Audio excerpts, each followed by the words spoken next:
C'est une bande dessinée qui dénonce les théories du complot et l'antisémitisme toujours vifs dans certains esprits. Ils sont partout. Voyage au bout du conspirationnisme, publié aux éditions Les Arènes. Et pour en parler ce matin, nous recevons son auteur, une de ses co-auteurs, Valérie Higounet. Bonjour. Bonjour. Merci beaucoup d'être avec nous ce matin en studio sur Radio J. Vous êtes historienne, spécialiste de l'extrême droite, du négationnisme et directrice adjointe de Conspiracy Watch de notre ami Rudy Reichstadt qu'on connaît bien sur cette antenne. Alors, c'est un ouvrage qui se lit finalement assez rapidement car on est vraiment pris dans l'histoire. C'est l'histoire de Rose, une journaliste de magazine féminin qui va découvrir un beau jour que son frère de 20 ans a été embrigadé, ou du moins s'est embrigadé tout seul, dans le terrible monde du complotisme et de l'antisémitisme. Alors, avant d'entrer dans le vif du sujet, peut-être d'abord une première question. Qu'est-ce qui vous a donné envie d'écrire cette fiction et surtout sous ce format-là, la bande dessinée ? Qu'est-ce qui nous a donné envie, j'allais dire, l'éditeur des Arènes, Laurent Muller et moi et nous, c'est qu'à un moment, on se dit, quand on est universitaire, donc là je parle de moi, qu'il faut peut-être aussi élargir le lectorat. Ouais. Et c'est vrai que mon dernier ouvrage, c'est un que sais-je sur le négationnisme. Et comme je voulais m'adresser à un panel plus large et aussi à une jeune génération, qui est la cible du complotisme, je me suis dit pourquoi pas le dessin. Pourquoi pas le dessin et le texte, en fait. C'est plus simple, c'est peut-être plus interpellant, et c'est peut-être aussi plus, j'allais dire, presque dans la dérision, mais aussi, justement, dans le côté très fort du conspirationnisme et très flippant, quoi. Alors, pour revenir à l'histoire de cette bande dessinée, ils sont partout. Rose, avec ses parents, va se rendre compte en fait que son frère est parti en plein délire, on peut le dire, qui se retrouve dans une espèce de fête foraine du complotisme, où on retrouve là des stands antisémites, des discours négationnistes. C'est terrible. Oui, c'est terrible, mais en fait, ce qu'il faut savoir aussi, que c'est pour l'écriture de cette BD, j'allais dire, tout est vrai. C'est-à-dire que je me suis inspirée, nous sommes inspirés, par exemple, de la fête de la quenelle, entre autres, de Dieudonné. Donc, il y a la plupart des répliques sont de vraies répliques, et on ne fait que, on brode pas vraiment. Il y a ce qu'on a pu c'est un retirer. journalistique en fait. Ah, c'est ça. Oui, c'est vraiment ça. Donc, c'est flippant, mais c'est réaliste. Le complotisme est flippant et réaliste. Et on peut y entendre des thèses conspirationnistes un peu farfelues. Alors, il y a les connus, vous en parlez, le 11 septembre, qui ne serait pas du fait des islamistes, mais de la CIA et des Américains. Les vaccins, qui seraient en fait une manière de contrôler la population. Et puis, il y a des thèses que je connaissais pas du tout, assez ahurissante. Boire du jus de carotte. Alors, c'est quoi cette histoire de jus de carotte ? En fait, vous avez tomber votre café. Non, en fait, ça, on a voulu aussi le mettre en avant, c'est-à-dire ce qu'on appelle le crudivorisme, c'est-à-dire qu'il y a un certain peut-être gourou qu'on peut qualifier, qui explique que le jus de fruits frais, de légumes frais, peut soigner de certaines maladies, entre autres du cancer. Et du sida. Et du sida. Donc, arrêtons par exemple la chimiothérapie et buvons du jus de carotte.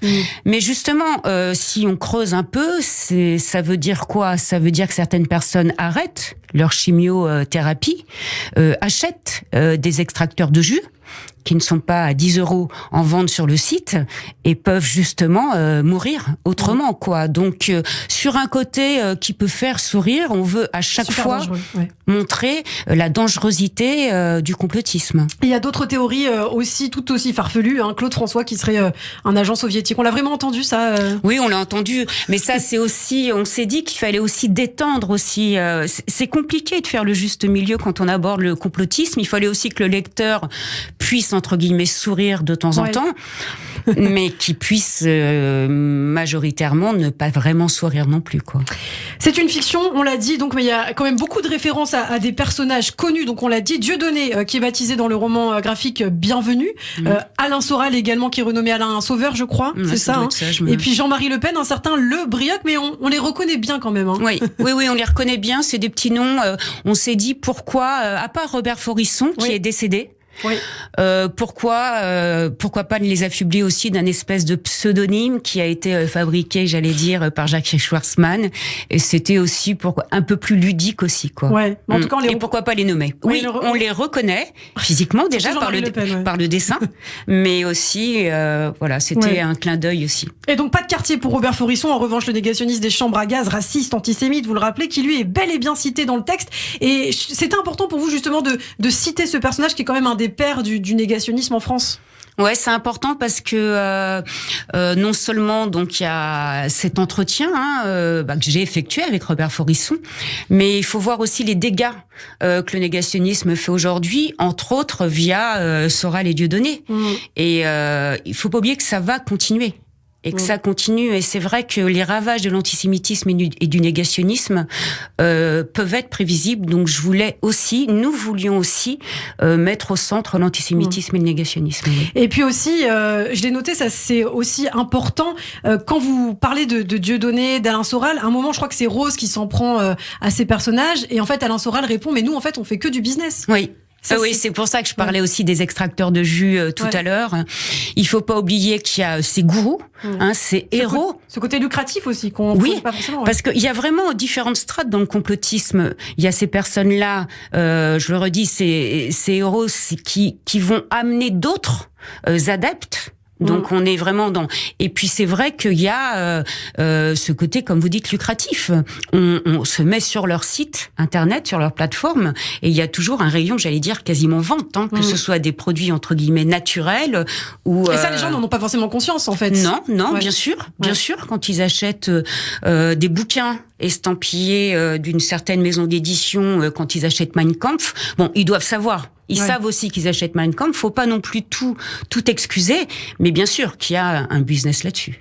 Alors, il y a aussi quelque chose de très intéressant que vous évoquez dans cette bande dessinée. Vous faites allusion au QAnon dans ce roman graphique. Donc, pour rappel, les QAnon, c'est une théorie, une mouvance conspirationniste d'extrême droite venue des États-Unis.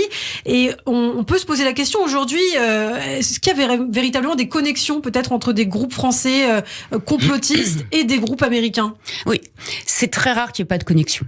Ouais. C'est très rare qu'on soit adepte d'une thèse conspirationniste et qu'on bascule pas. On a vu par différentes enquêtes d'opinion, notamment menées par Conspiracy Watch et l'Institut Jean Jaurès, que on bascule vite dans différentes thèses conspirationnistes, et donc du fait aussi que les thèses, il y a certaines ramifications entre elles, bien sûr, bien sûr. Et c'est vrai que l'antisémitisme est souvent un point nodal du conspirationnisme. Tout ça est raconté non sans humour, on l'a dit. Bon, on va pas raconter évidemment tout ce qui se passe dans ce roman graphique, mais l'issue de cette BD reste quand même assez dramatique. Les groupes complotistes, survivalistes, on l'a dit, est-ce qu'ils sont vraiment surveillés aujourd'hui par les services de renseignement ? On sait qu'il y a une surveillance, ce qu'on appelle l'extrême droite radicale, l'ultra droite. On sait qu'aujourd'hui, certaines personnes appellent aux armes. On sait qu'il y a certaines aussi, je pense à un homme, c'est pas la peine de les nommer non plus, qui a été emprisonné, qui a été entendu par rapport à des préparations d'attentats. Donc oui, on sait évidemment qu'ils sont surveillés, et évidemment que c'est une des inquiétudes des renseignements français. L'ultra-droite existe en France aujourd'hui, quoi. Et prégnante. Parce qu'aujourd'hui, c'est vrai, on entend beaucoup plus parler d'islamisme, à juste titre, puisque les attentats de ces dernières années ont été commis par des groupes islamistes, etc. Mais c'est vrai qu'on a tendance aussi à oublier qu'il y a cette ultra-droite radicale dormante, en quelque sorte. Oui, dormante et pas vraiment, parce que quand on se met sur les réseaux sociaux et quand on se met sur les comptes, moi, je peux vous dire que récemment, par exemple, à l'issue des élections présidentielles, j'ai vu un des hommes, un des gourous aussi, qui a appelé à passer son permis de chasse, par exemple. Ah oui. Vous voyez ? Donc, est-ce qu'on est sur des cas isolés ? Pas tant que ça, parce que quand on voit la communauté qu'il génère, cet homme, c'est vrai qu'on se rend compte. Alors, il faut toujours faire attention de pas dramatiser, mais en tout cas, il y a une surveillance parce qu'il y a une inquiétude qui est prégnante. Et il faut pas se louper, quoi, avec le contexte. Alors Valérie Gounet, vous parlez des réseaux sociaux et justement le complotisme à la peau dure, notamment chez les jeunes sur Instagram et Snapchat. Les influenceurs partagent de nombreuses théories complotistes. C'est inquiétant. En janvier dernier, il y a un sondage qui a été publié dans le journal La Croix. 66% des moins de 35 ans s'informent d'abord sur Internet et notamment sur leur téléphone. Comment lutter justement contre ça, peut-être? Est-ce qu'on a une solution? Et je rajoute, et je vais vous répondre, et en décembre dernier, c'est Milan, je crois, Milan Presse, qui a sorti un sondage et qui mettait en avant justement la tranche d'âge précédente. Ouais. Vous voyez? Donc on sent que ça gangrène de plus en plus, et aussi les plus jeunes. Comment lutter contre ça, et contre justement comment apporter la bonne information à ces jeunes gens qui s'informent de cette façon? Moi, je vois l'éducation nationale au centre, l'enseignement. Évidemment.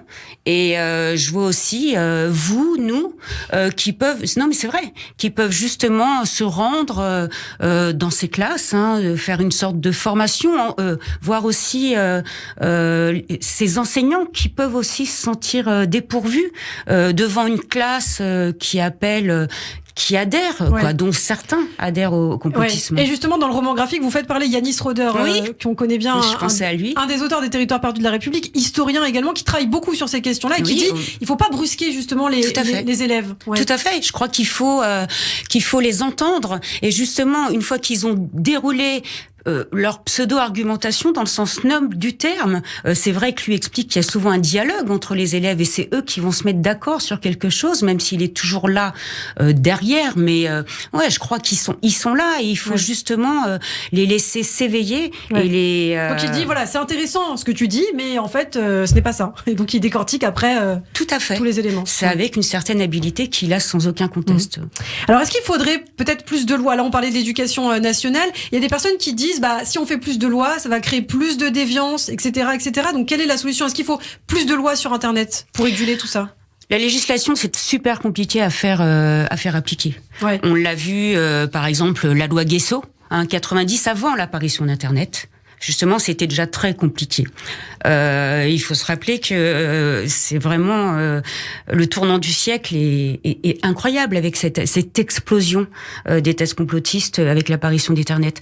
Je pense qu'une loi, même si elle a le mérite d'exister, elle est difficilement applicable. Comment on peut gérer ce flux continuel d'informations, ce flux exponentiel? Comment peut-on gérer? Par contre, comment ne peut-on pas justement montrer notre désaccord législatif par rapport à ces paroles haineuses qui justement influencent de plus en plus de personnes? C'est vraiment très difficile, je crois. Alors on parle de ce roman graphique, ils sont partout. Et pour terminer, peut-être une dernière question. On l'a vu, Valérie Gounet, plus de 50% des Français ont voté le 24 avril dernier pour des partis d'extrême, qu'ils soient de gauche ou de droite. Qu'est-ce que ça dit aussi finalement de notre société aujourd'hui? Est-ce qu'elle est plus méfiante qu'auparavant? Est-ce que la confiance a été rompue? Et plus de 30% pour l'extrême droite. Ce qui n'est pas rien quand même. Moi, je le vois pour avoir aussi été beaucoup sur le terrain dans des villes à ce moment-là Front National. Je le vois déjà quand même dans l'adhésion de l'extrémisme, il faut pas l'oublier, mais dans une vraie désillusion de la politique. La très très grosse majorité des personnes que je rencontrais, anciens de gauche, beaucoup, expliquaient qu'ils ne croyaient plus en la politique, et cette banalisation, pourquoi pas essayer le Front National et Marine Le Pen. On a vu un taux d'abstention record. Bien sûr. Donc banalisation, adhésion, ne l'oublions pas, et désespérance, bien sûr. Eh bien, merci beaucoup Valérie Gounet pour toutes ces précisions. C'est donc le titre de votre ouvrage. Ils sont partout, publié aux éditions Les Arènes. Donc mieux comprendre peut-être le conspirationnisme, mais aussi peut-être mieux le combattre.